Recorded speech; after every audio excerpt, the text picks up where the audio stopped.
Morning guys, welcome back to my channel. কেমন আছো সবাই? আশা করছি সবাই খুব ভালো আছে, সুস্থ আছো। আর তোমাদের ভালোবাসা নিয়ে কিন্তু আমি একটা নতুন ব্লগ শুরু করছি। আমরাও বেশ ভালো আছি, সোনা পাপাও ভালো আছে, মাম্মামও ভালো আছে, কিন্তু আমার ভীষণ ভীষণ নাজেহাল অবস্থা। কারণ সোনা পাপা এখন একটু বড় হয়েছে। মানে একা একা সমস্ত কাজ করা, দুটো বাচ্চাকে সামলানো মানে আমার দ্বারা অসম্ভব হয়ে পড়ে। মানে ভীষণ কষ্টকর হয়ে পড়ে, ভীষণ কষ্টকর। যেটা আমি তোমাদের দেখাচ্ছি, মানে বলে আমি তোমাদেরকে বোঝাতে পারবো না। তাই আমি দেখাচ্ছি যে আমার সকাল সকাল কি পরিস্থিতি হয়। সকালে যেন আমার ঘাম ছুটে যায়, মানে সকাল ওই মানে 6টা থেকে 8:30 পর্যন্ত আমার একদম ঘাম ছুটে যায়। ঘুম থেকে ওঠার পরে যে আমার একটা চাপ সৃষ্টি হয় না, যে মেয়েকে কখন রেডি করব, হাজবেন্ডকে কখন ব্রেকফাস্ট দেবো, আমার ছেলেকে কখন খাওয়াবো। তো এই যে একটা চাপ, তো এই চাপটা না আমার সারাদিন চলে। মানে আমার কদিন ধরে মানে মাথা এত ভার হয়ে থাকে, মানে ওই 2 ঘন্টার চাপ আমার সারাদিনে কাটে না। একদম সেম টাইম 3টে লোকের, 3টে লোককে সামাল দিতে দিতে আমি যেন একদম মানে নাজেহাল অবস্থা হয়ে পড়ি। প্রথমে তোমাদের দাদা ভাইকে ওর ব্রেকফাস্ট বানিয়ে দিতে হবে, চা বানিয়ে দিতে হবে। ওর যদি টাইম একটু হেরফের হয়ে যায়, না খেয়েই চলে যাবে। সকালবেলা যায়, 8টার দিকে যায়, আর সেই 3টের সময় আসে। সারাদিনটা না খেয়ে কি করে কাটাবে? তারপরে আমার মামামের জন্য ব্রেকফাস্ট রেডি করতে হবে। ওকে ব্রেকফাস্ট রেডি করে না দিলে ওর বাস মিস হয়ে যাবে। আর ওর দূর, এত দূর স্কুলটা যে আমরা চাইলেও ওকে দিয়ে আসতে পারবো না, স্কুলই বন্ধ হয়ে যাবে। এইদিকে আমার পাপা মানে খাওয়ার জন্য উঠে কান্নাকাটি করে। ওই সেম টাইম 3 জনের। আমার পাপাকে যদি খাবার না দেই, ও তো রাত্রেবেলা খায় না, ওই 11টার দিকে খেয়ে ঘুমায় আর পুরো রাত খায় না। কারণ ও আমার তো আমি তো ওকে ব্রেস্ট ফিডিং করাই না, বা আমার হয় না, যেটা মানে পরিষ্কার কথা। তো তাই জন্য ও ওই খাবার খেয়ে ঘুমায় 11টার দিকে আর সকালে ওঠে। তো ওকেও ওই 8টার সময় খাওয়াই। তো 3 জনের সেম 8টার সময় টাইম, মানে আমার যে কি অবস্থা হয় আমি তোমাদের মানে এই যে দেখাচ্ছি যে সারাটা দিন আমার কিভাবে যায়, আমি কি রুটিন ফেস করি, কি রুটিন করি। তো এই যে দেখো, তারপর সকলে কিন্তু খেয়ে দিয়ে চলে গেছে, তোমাদের দাদা ভাই চলে গেছে, মাম্মাম চলে গেছে। মাম্মাম অনেকদিন ধরে বলছে, মাম্মা আমাকে একটু ভাত ভেজে দেবে। সকলে দেখি আমি ভাত ভাজা আনে, তো আমাকে একটু সবজি দিয়ে ভাত ভেজে দেবে। তো আমি ওই জন্য রাত্রেবেলায় একটু বেশি করে ভাত করেছিলাম। যদিও আমরা কেউ মানে আমি তো খাই না, বাসি কোনো জিনিস খাই না, কারণ আমার পেটের অনেক রকম সমস্যা আছে। আর যদিও ভাত টাত থাকে না, সত্যি আমি গরুকে দিয়ে দিই, আমরা খাই না। তো ও কয়েকদিন ধরেই বলছিল যে মাম্মা একটু আমাকে ভাত ভেজে দেবে, তাই জন্যই কিন্তু এই ভাত ভাজাটা করা। এই মানে এই দিন আরেক দিন 2 দিন আমি করেছি। যদি আমি ফ্রাইড রাইসও রান্না করি, তাহলে কিন্তু আমার মেয়ে ভীষণ ভালো খায়। তো আমার মেয়েকে স্কুলে বাসে তুলে দিয়ে এসেছি।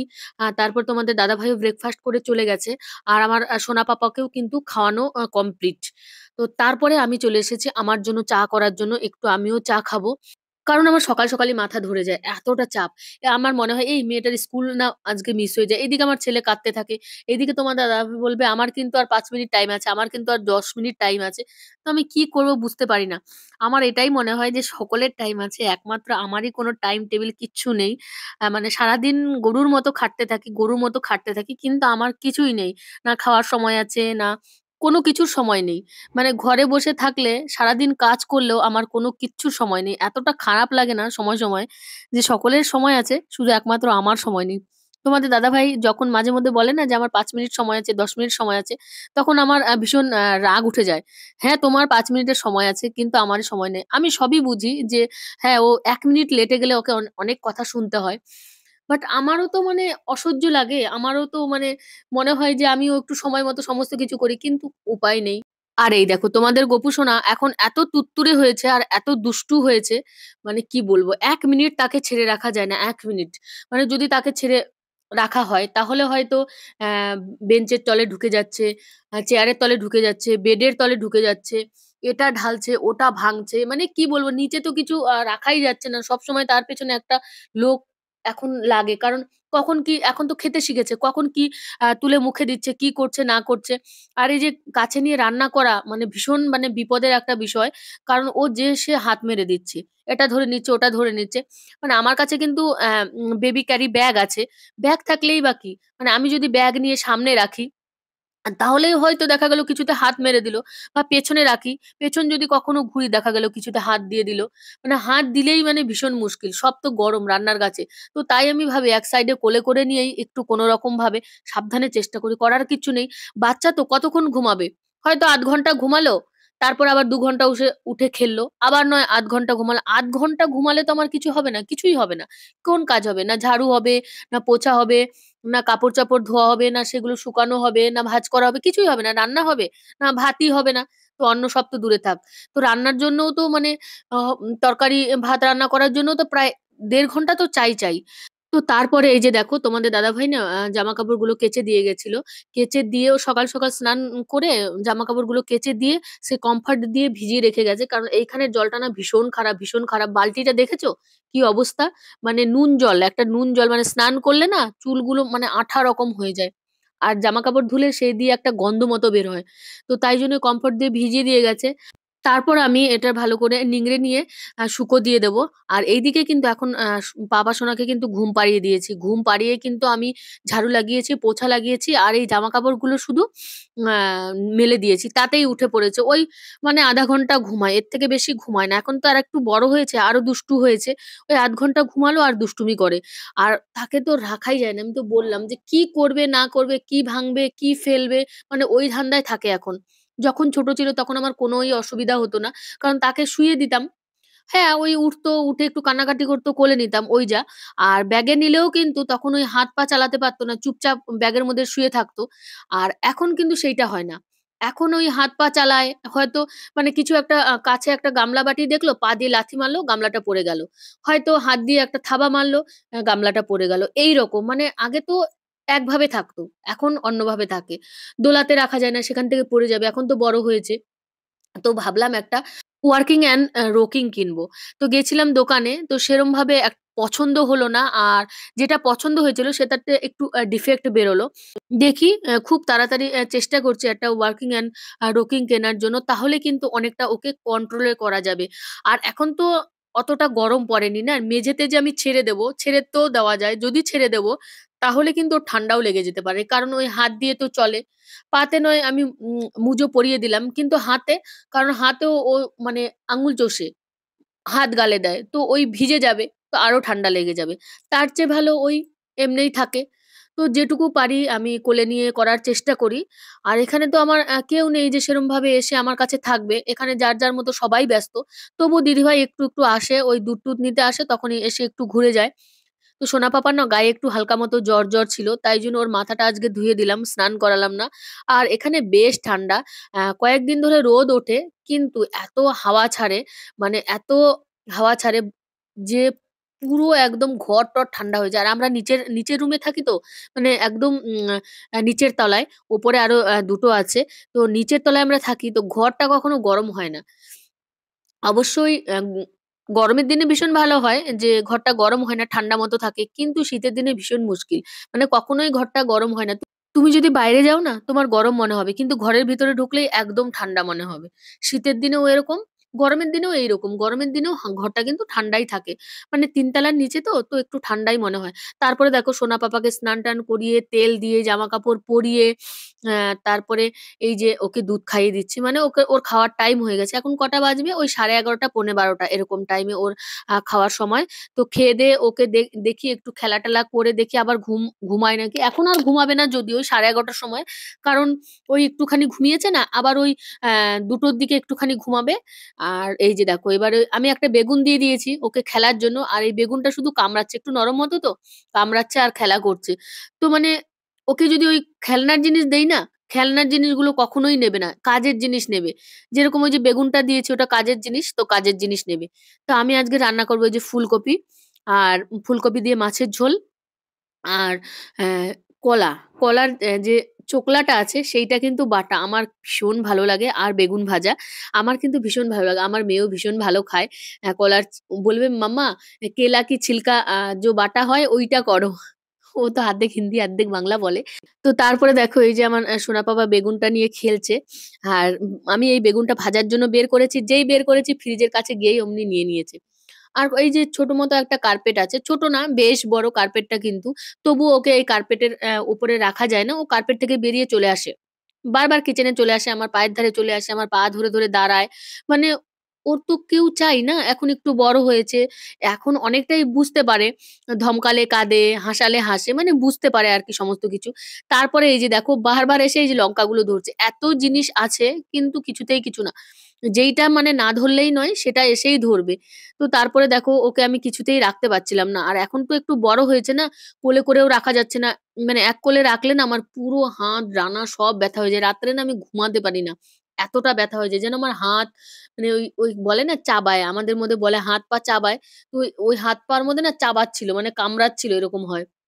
এতটা কষ্ট হয় না মানে হাতে নিয়ে এই যে এরকম করে কোলে নিয়ে রান্না করি না প্রচুর কষ্ট হয়, ভীষণ কষ্ট হয় আমার। আমি কিছুতেই ওকে ঐরকম ভাবে রাখতে পারি না।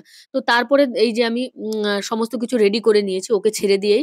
রেডি করার পর যখন আমি রান্না বসিয়েছি তখন আমি ওকে আবার একটু কোলে নিয়ে নিয়েছি। কতক্ষণ আর নিচে থাকবে? ঠান্ডাও লেগে যেতে পারে। তারও একটা ভয় লাগে যে ঠান্ডা লেগে যেতে পারে। তো এইভাবেই আমি চেষ্টা করছি যে কতটা পারি। আর তোমাদের দাদাভাই তো একটু লেটে আসে। আর আমার মামামও ওই ১:৩০ টার দিকে আসে। তো চেষ্টা করছি আস্তে, আস্তে রান্না করতে। আর আমার মামামও খায় না এলেও। কারণ ওর জন্য তো টিফিন করে দিই সেটা খেয়ে আসে। তো ও এসেও খেতে চায় না। বারবার বলবে আমি পাপা এলে খাবো। পাপার সঙ্গে খাবো। তো তারপরে এই যে দেখো ছেড়ে দিয়েছি সে একবার ঘরে আসছে, একবার বাইরে আসছে। আর আমি বারবার করে ওকে নিয়ে না কার্পেটে বসিয়ে দিচ্ছি। কি হবে? ও কি এখন ছোট আছে নাকি? যে কার্পেটেই বসে থাকবে চুপচাপ। আগে তো বসিয়ে রাখলে এক জায়গায় বসে থাকতো। এখন তো আর এক জায়গায় বসে থাকার মানুষ নয়। এখন সারা ঘর দৌড়ে বেড়াচ্ছে, ছুটে বেড়াচ্ছে, ঢেলে বেড়াচ্ছে। ফেলে দিচ্ছে, ভেঙে দিচ্ছে। আর আমার মেয়ের জামাকাপড়, আমার মেয়ের খেলনা, আমার মেয়ের বইপত্র সমস্ত কিছু ছিঁড়ে-ভিড়ে এক জায়গায়। মানে ওর জন্য কোথাও কিছু থাকছে না। দেখতেই পাচ্ছ কি করছে। আর আমি বারবার করে এই কার্পেটে এনে দিচ্ছি, আবার ও চলে আসছে। আমি বারবার করে কার্পেটে নিয়ে দিচ্ছি, আবার চলে আসছে। এই হচ্ছে সারাটা দিন। মানে কোন দিকে সামলাবো, কি করব কিছুই বুঝে উঠতে পারি না। তারপর যখন মাম্মাম আসবে, ওর পেছনেও থাকতে হবে। ওকে ওকে স্নান করাতে হবে, ওর জামাকাপড় পরাতে হবে, ওর মাথা মোছাতে হবে। ও তো এখন ছোট। ৬ বছর কমপ্লিট হবে সামনের এপ্রিলে। তো ও নিজেরটা তো নিজে কিছুই করতে পারে না। ওরটাও করতে হয়। তো দুদিকে মানে তাল সামলাতে, সামলাতে আমার যে কি অবস্থা শুধু আমিই জানি। তবুও চেষ্টা করি যে ভিডিও দিতে। কারণ যেহেতু আমার একটা জায়গা হয়ে গেছে, এবার এই জায়গাটাও ছাড়ার ইচ্ছে হয় না আমার। কারণ অনেক কষ্টে এই জায়গাটায় আমি পৌঁছেছি, অনেক কষ্ট করে পৌঁছেছি। প্রত্যেকটা দিন ধরতে গেলে আমি যুদ্ধ করেছি। ১.৫ বছর আমি যুদ্ধ করে এই জায়গাটায় এসেছি। এখন ফট করে এই জায়গাটা যদি আমি ছেড়ে দেই, যতই আমার কষ্ট হোক, যতই আমার যা হোক, কিন্তু নিজের করার একটা ইচ্ছে, নিজের পায়ে দাঁড়ানোর একটা ইচ্ছে, সেটা কিন্তু কখনো কোনো কিছুর জন্য ছেড়ে দিলে হয় না। আর বিশেষ করে মেয়েদের, নিজে তুমি একটা ইনকাম করবে, নিজে একটা জায়গায় দাঁড়াবে না, নিজের একটা আত্মবিশ্বাসই আলাদা হবে। নিজের প্রতি নিজের এমন একটা আত্মবিশ্বাস হবে না, তোমার হাসব্যান্ড যদি কোটি, কোটি টাকার মালিকও হয়, সেই খুশিটা তোমার আসবে না। যে আমি নিজের পায়ে দাঁড়িয়েছি, আমার কারো কাছে হাত পাততে হয় না। য যতই যা হোক, তোমার হাসব্যান্ড তোমাকে যতই দিক, আমি আমার হাসব্যান্ডের কাছে কিন্তু চাওয়ার আগেই কিন্তু পেয়ে যাই। কিছু আমার চাইতে হয় না। মাসের ১ম এই আমাকে টাকা ধরিয়ে দেয়, "তোমার যা লাগবে তুমি নিয়ে নেবে।" কোনো অসুবিধা নেই। আমি যদি মানে কোনো কিছু বলি যে আমাকে মানে ৳১,০০০ দাও, ও আমাকে ৳২,০০০ দিয়ে দেয়। মানে আমার কোনো কিছুর অভাব আজ পর্যন্ত আমার হাসব্যান্ড করেনি। তবুও যেন আমি নিজে যখন ইনকাম করতে শুরু করেছি না, মানে আমার নিজের আত্মবিশ্বাসটাই মনে হয় ফিরে এসছে। তো তাই জন্য আমি এত কষ্ট করে যখন এই জায়গাটায় পৌঁছেছি, এই জায়গাটায় দাঁড়িয়েছি, তো এই জায়গাটাকে আমি হারাতে চাই না। তো আমার যতই কষ্ট হোক, যতই জীবনে যুদ্ধ আসুক, আমি প্রত্যেকটা যুদ্ধকে অতিক্রম করব। অনেকে অনেক রকম কমেন্ট করে। তাতেও আমার কিছু যায় আসে না। কারণ যে যার কাজ করে। কারণ ওদের তো ঐরকমই শিক্ষা, ঐরকমই তাই জন্য ঐরকম কমেন্ট করে। কিন্তু সেইগুলোকে ইগনোর করে যে আগে বেরোতে পারবে, এরকম নয় যে আমাকে শুধু একাই কমেন্ট করে। প্রত্যেকটা লোক বলে যে এরকম কমেন্ট। যত বড় ইউটিউবার হোক কমেন্ট ওরা করবেই। তো আমিও দেখি মাঝে মধ্যে অনেকের কমেন্ট বক্সে গিয়ে অনেক রকম কথাবার্তা। বড়, বড় ইউটিউবার যারা। তার মানে এই নয় যে সে ছেড়ে চলে গেছে। কেনই বা যাবে? সে অনেক কষ্ট করে সেই জায়গাটায় পৌঁছেছে। কারো কথায় একদমই নিজের জায়গা ছাড়াটা উচিত নয়। অনেকে দেখি আমি আর ভিডিও করব না আমাকে এমন কমেন্ট করেছে। একদমই নয়। নিজের জায়গাটা কখনোই ছাড়া উচিত নয়। কারণ নিজের জায়গাটা তৈরি করতে নিজেই তৈরি করা যায়। অন্য কেউ তৈরি করে দেয় না। অনেক কষ্ট নিজের জায়গাটা তৈরি করতে। তাই কখনোই ছাড়া উচিত না। যেকোনো সিচুয়েশন এ নিজের জায়গা কখনোই ছাড়া উচিত নয়। যেকোনো পরিস্থিতি আসুক, নিজের জায়গায় অটল থাকলেই কিন্তু অবশ্যই জয় হবেই। আর এই যে দেখো আমার মেয়ে চলে এসেছে। আজকের ১টা ২০তেই ও চলে এসেছে। ও এসে ড্রেস-ট্রেস চেঞ্জ করেছে। চেঞ্জ করার পরেই কিন্তু আমি তোমাদের দেখালাম যে ও চলে এসেছে। তো যাই হোক আমার রান্না-বাড়াও সমস্ত কিছু কমপ্লিট হয়ে গেছে। এবারে শুধু ভাতটা কিন্তু বাকি আছে। ওই ১:৩০ দিকে আমি ভাতটা বসিয়েছি। আর ২টো পর্যন্ত ভাতটা হয়ে যাবে। তারপরে কিন্তু খেলে ভাতটা গরম থাকে। আমরা তো ওই ৩টের দিকেই খাবো। আর এই যে বাটা, তারপরে এই যে মাছের ঝোল, ফুলকপি দিয়ে। আমি তো আলু খুব কম খাই। মানে আমি নয় সবাই আরকি। আর এই যে বেগুন ভাজা। তো তাই জন্য আলু আমি দেই না। অনেকেই বলে ফুলকপির সঙ্গে আলু দিলে ভালো লাগে। হ্যাঁ, ভালো লাগে। বাট আমরা খাই না বললেই চলে। আলু খুব কম খাই। তাই জন্য আমি সবজি শুধু এমনি, এমনিই রান্না করি। আর আমার পুরো কিন্তু কিচেন একদম কমপ্লিট। উম পু একদম মুছে-টুছে সমস্ত কিছু রেডি করে নিয়েছি। আর ভাতটা নামালেই কিন্তু আমি স্নান করতে যাবো। তো মাম্মামকে বললাম, "ওকে একটু দেখ আমি স্নান করে আসি।" এখন আর সেরকম হয় না। সকাল, সকাল স্নান করে রান্না বসাতে পারি না। কারণ ওই যে আমার পাপা যখন যেই টাইমগুলোতে ঘুমায় না, সেই টাইমগুলোতে আমি অন্য কাজগুলো করে নিই। যদি আমি স্নান করতে যাই, স্নান করে এসে কি ঝাড়ু পোছা দেবো? ঠিক মানায় না। মানে স্নানের আগেই ঝাড়ু পোছাটা মানায়। তো তাই জন্যে আমি এখন রান্না-টান্না করার পরেই কিন্তু স্নান করে পুজো দেই। আর সকালবেলা তো তোমাদের দাদাভাই গোপাল সেবা আমার ঠাকুর সেবা দিয়েই যায়। ও পুজো করেই যায়। সকালবেলা স্নান-টান করে উঠে পুজো-টুজো দিয়েই কিন্তু ও যায়। দুপুরের খাবারটা আমি দেই। এই যে আমি দিচ্ছি। আর সন্ধ্যেবেলার খাবারটা কিন্তু আমার মেয়ে দেয়। আর রাত্রে বেলার খাওয়াটা তোমাদের দাদাভাই আবার এসে স্নান-টান করে কিন্তু দেয়। ও কিন্তু ওই প্রতিদিন দুবার করে স্নান করে তোমাদের দাদাভাই। আমি একবারই করি দুপুরবেলায় ওই যে।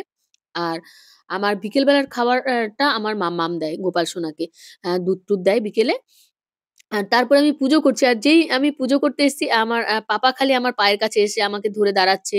পায়ের কাছে এসে গুড় করছে। মানে ওকে কি বলবো ১ মিনিট আমার মেয়ে কি ওকে রাখতে পারে? আমার মেয়েকে তো মানে উল্টে দেয়। ১ মিনিটে উল্টে দেয় ও। এত দুষ্টু হয়েছে। কিছুতে আমার মেয়ে ধরে রাখতে পারে না। দেখলে না একটু কোলে নিল আর কোলেও থাকতে চায় না। এখন ওই নতুন এদিকে ওদিকে যাওয়া শিখেছে তো একদমই কোলে থাকতে চায় না। জবরদস্তি কোলে নিলে ভীষণ কান্নাকাটি করে। একদম কোলে থাকতে চায় না। আর আমি পুজো দিচ্ছি আর আমার পায়ের ধারে এসে আমার নখ ধরে টানছে, আমার পা চিমটাচ্ছে। কখনো আমার পায়ে কামড়ও দিচ্ছে। এত দুষ্টু হয়েছে। তো এরম করতেই আমার পুজোটা দেওয়াও কমপ্লিট হয়ে গেল। আজকের দিনের প্রায় সমস্ত কাজ কমপ্লিট করে নিলাম। এখন আমি একটু গীতা পাঠ করে নেব। এবারে আমি গীতা পাঠ করে নেব। আর আমি কিভাবে গীতাটা পাঠ করছি তাও একবার দেখবে তোমরা যে পাপা শুনে কি করছে আমার সাথে। মানে ১ম এ আমি গীতা পাঠ করতে বসেছি। আমি পাঠ করছিলাম, পাশে বসেছিল। তারপরে আমাকে আমার হাত ধরে টেনে আমার কোলে উঠল। কোলে উঠে এবার ওই গীতাকে শুধু হাত দিয়ে ঠেলে দিচ্ছে। এত দুষ্টু হয়েছে ওর দিদিভাইকে এত মারে ধারণার বাইরে। আর আমার মেয়ে তো কিছু বলবে না। শুধু বলবে, "মাম্মাম আমার এইখানে মেরেছে, ভীষণ লেগেছে। মাম্মাম আমার আজকের চুল ধরে টেনেছে, ভীষণ লেগেছে।" ভীষণ চুল ধরে টানে। ওকে কোলে নেওয়া যায় না। ওকে কোলে নিলেই শুধু মাথায় হাত মারবে আর চুল ধরে টানবে। মুখের মধ্যে ঠাস করে মারবে। ছোট বাচ্চা তো, সেই মানে হাতের তালা দিয়ে মারে। হাতে তালা দিয়ে মারলে বেশি লাগে না? হাতটা ঘুচিয়ে মারলে কিন্তু কম লাগে। আমরা যদি যখন বাচ্চাকে মারি, তো চাই যে মারি। কিন্তু চাই ব্যথা যাতে না লাগে। তো আমরা হাতটা একটু ঘুচিয়ে মারি। তো ব্যথা লাগে না। ভয় দেখানোর জন্যই মারাটা। কিন্তু বাচ্চারা তো সেটা বোঝে না। ও হাতের তালু দিয়ে ঠাস করে মুখে মারবে। ওর দুষ্টুমির শেষ নেই। আর এই যে দেখো এবার চেয়ারের তলে ঢুকেছে। মানে বললাম না বেডের তলে, চেয়ারের তলে যেখানে খুশি চলে যাচ্ছে, যেখানে খুশি চলে যাচ্ছে। ওকে নিয়ে আমি একদম নাজেহাল অবস্থা হয়ে পড়ছি। তো লাস্টে ওকে কি করলাম কোমরে দড়ি পরালাম। দুজনে কোমরে দড়ি পড়েছে। আমার মেয়েকে সন্ধ্যেবেলায় বলেছি পড়তে বসতে, ও পড়তে বসেছে হোমওয়ার্ক করছে। আর আমার ছেলে কিছুতেই এই যে এইরকম করছে। সন্ধ্যেবেলায় না ঠান্ডাটা বেশি পড়ে তো মেঝেটা আরো বেশি ঠান্ডা হয়ে যায়। কি করব?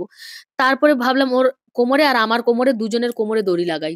আর করার কিচ্ছু নেই। এটাই আমার মনে হলো শেষ উপায়। যতদিন না আমি ওয়ার্কিং আর রোকিং কিনছি ততদিন পর্যন্ত আমার ছেলেকে এইভাবেই আমার রাখতে হবে। তো তোমাদের দাদাভাই বিকেল বেলায় যখন আসছিল তখন একটুখানি চিকেন নিয়ে এসেছিল ওই ২০০ গ্রামের মতো। বলল রাত্রে বেলায় চিলি চিকেন করতে। তো বিকেল বেলায় দেখো আমি চা বানাচ্ছি, একটু চা খাবো। আর এইদিকে দেখো চিলি চিকেনের জন্য সমস্ত কিছু রেডি করেছি। রেডি করে কিন্তু এই যে দুষ্টুটাকে নিয়ে বললাম, "এখানে একটু বস।" কিন্তু কিছুতেই থাকছে না। তারপরে একটা আইডিয়া পেলাম যে এইটা করি।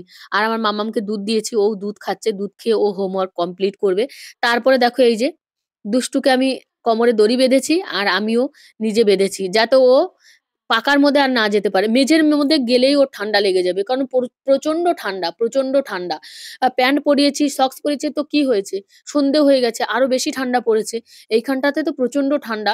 যারা মানে জানো এখানকার ওয়েদারের সময়, গরমের সময় প্রচন্ড গরম, ঠান্ডার সময় প্রচন্ড ঠান্ডা। তো এরম করেই দেখো আমি রাত্রের চিলি চিকেনটা কমপ্লিট করেছি এরকম করে বেঁধে রেখে। কিচ্ছু করার নেই, কিচ্ছু করার নেই। কারণ এখানে আমার কেউ নেই যে ওকে ধরবে। আর ও কতক্ষণ ঘুমাবে? ওই বললাম না, দিনে হয়তো ১ ঘন্টা ঘুমায়। মানে সকালের দিকে ০.৫ ঘন্টা, বিকেলের দিকে ০.৫ ঘন্টা। এই যা। আর ঘুমায় না।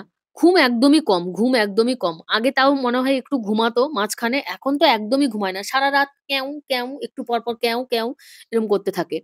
এত দুষ্টু! আর এইখানে রেখেছি তবুও সেই এদিকে চলে যাচ্ছে, ওদিকে কতগুলো খেলনা দিয়েছি, কতগুলো পুতুল দিয়েছি, কৌটো-মৌটো, চামচ, বাটি সব দিয়েছি। কিন্তু ও ওই কাজের জিনিসই ধরবে গিয়ে। তো এই যে দেখো এরকম করতে, করতে আমার রান্নাটা প্রায় আ কমপ্লিট এর মধ্যে চলে এসেছে। কমপ্লিট এর ওই তো মানে চিকেনটা আগে ভালো করে ফ্রাই করে নিয়েছি এই যে। আর মেখে রেখে দিয়েছিলাম ০.৫ ঘন্টার মতো। আর এইদিকে আমি পেঁয়াজ আর ক্যাপসিকাম কুচি আ দিয়েছি এই যে দেখো একটু বড় সাইজ করে কুচে নিয়েছিলাম। আর আদা রসুন কুচি আগে আমি ভালো করে ভেজে নিয়েছি। আর এটা এখানে আমি একটু ভিনিগার দিয়ে এটাকেও আমি ভালো করে একটু নরম করে সফট, সফট করে ভেজে নেবো। আর ভাজার পরেই আমি ওই সস দিয়ে একটুখানি জল দিয়ে চিকেনগুলো দিয়ে দেবো। এই যে দেখো আমার রান্না প্রায় কমপ্লিট হয়ে গেছে। তো বাই, সবাই ভালো থেকো, সুস্থ থেকো। তো বলবে যে মানে কি বুদ্ধি করলে ওকে আটকানো যাবে। তো যাই হোক, সবাই ভালো থেকো, সুস্থ থেকো। সকলকে অনেক, অনেক ধন্যবাদ। অনেক, অনেক ভালোবাসা আমার ভিডিও দেখার জন্য। তোমরা এত ভালোবাসো বলেই কিন্তু আমি সাহস পাই ভিডিও দেওয়ার। Thanks for watching.